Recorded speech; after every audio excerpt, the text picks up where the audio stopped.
कहानी गवाह है उस वक्त की जब भारत देश में मुगल साम्राज्य अपने अंतिम दिनों में था और छत्रपति शिवाजी महाराज की मराठा सेना पूरे भारत में हिंदू स्वराज और हिंदुत्व को सपने लेके आगे बढ़ रही थी। उस वक्त मराठा साम्राज्य का ध्वज छत्रपति साहू जी महाराज के हाथों में लहरा रहा था और उनके पेशवा थे बाजीराव भल्लाड़। जिस व्यक्ति ने अपने 20 वर्ष की उम्र में पेशवाई के सूत्र संभाले हो, 40 वर्ष तक के कार्यकाल में 42 युद्ध लड़े हो और सभी युद्ध जीते हो, यानी सदा अपराजय रहा हो, जिसके एक युद्ध को अमेरिका जैसा राष्ट्र अपने सैनिकों को पाठ्यक्रम के रूप में पढ़ा रहा हो, ऐसे परमवीर को आप क्या कहेंगे? आज उसे नाम नहीं दे पाएंगे क्योंकि आपका उससे परिचय ही नहीं है। कहानी की शुरुआत होती है 1700 में जन्मे उस पराक्रमी पेशवा का नाम है बाजीराव पेशवा, जिनको हम बाजीराव भल्लाड़ भी कहते हैं, जिनका इतिहास में कोई विस्तृत उल्लेख हमने नहीं पढ़ा है। हम बस इतना जानते हैं कि संजय लीला भंसाली की एक फिल्म आई थी बाजीराव मस्तानी, जिसमें रणवीर सिंह ने बाजीराव भल्लाड़ का, दीपिका पादुकोण ने मस्तानी का और प्रियंका चोपड़ा ने उनकी पत्नी का किरदार निभाया था। अगर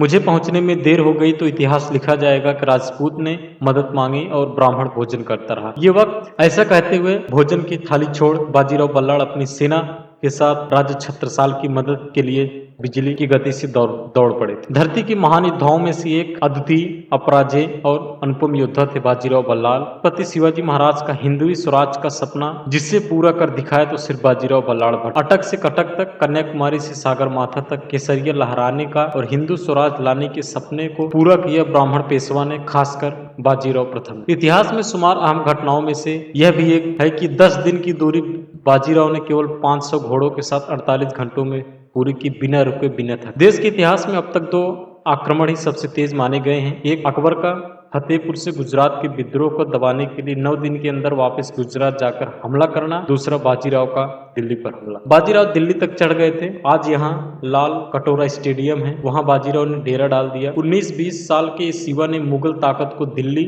और उसके आसपास तक समेट कर रख दिया। 3 दिन तक दिल्ली को बंधक बनाकर रखा। मुगल बादशाह के लाल किले से बाहर निकलने की हिम्मत नहीं हुई। यहाँ तक कि 12वां मुगल बादशाह और औरंगजेब का नाती दिल्ली से बाहर भागने ही वाला था कि उससे लोगों ने बताया कि जान से मार दिए गए तो सल्तनत खत्म हो। वह लाल किले के अंदर ही किसी गुप्त तहखाने में छिप गया। बाजीराव मुगलों को अपनी ताकत दिखाकर वापस लौट गए। हिंदुस्तान के इतिहास के बाजीराव भल्लाड़ अकेले ऐसे योद्धा थे जिन्होंने अपने मात्र 40 साल की उम्र में 42 युद्ध लड़े और एक भी नहीं हारा। अपराजय और अद्वितीय। बाजीराव ऐसे पहले योद्धा थे जिनके समय में 70 से लेकर 80% तक भारत पर उनका सिक्का चलता था, यानी भारत 70 से 80% भूभाग पर मराठाओं का कब्जा था। बाजीराव बिजली की गति से तेज आक्रमण की शैली में निपुण थे, जिसे देखकर दुश्मनों के हौसले पस्त हो जाते। बाजीराव हर हिंदू राजा के लिए आधी रात करने को भी तैयार रहते। पूरे देश का बादशाह एक हिंदू हो, उनके जीवन का लक्ष्य था और जनता किसी भी धर्म को मानती हो, बाजीराव उनके साथ न्याय कर। आप लोग कभी वाराणसी जाएंगे तो उनके नाम का एक घाट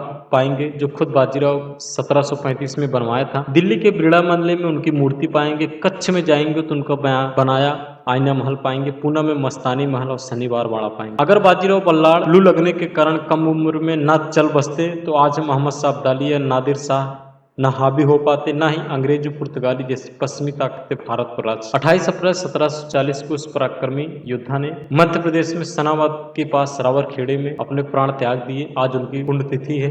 आज भी जब भी मराठा साम्राज्य का इतिहास लिखा जाएगा तो उसमें सबसे महान योद्धाओं में नाम अगर किसी का लिखा जाएगा तो बाजीराव भल्लाड़, क्योंकि बाजीराव भल्लाड़ ने ही छत्रपति शिवाजी महाराज के बाद सबसे ज्यादा लड़ाइयां लड़ी और लगभग सारी लड़ाइयां जीती और मराठा साम्राज्य को एक बहुत आगे तक उसका प्रचार प्रसार किया।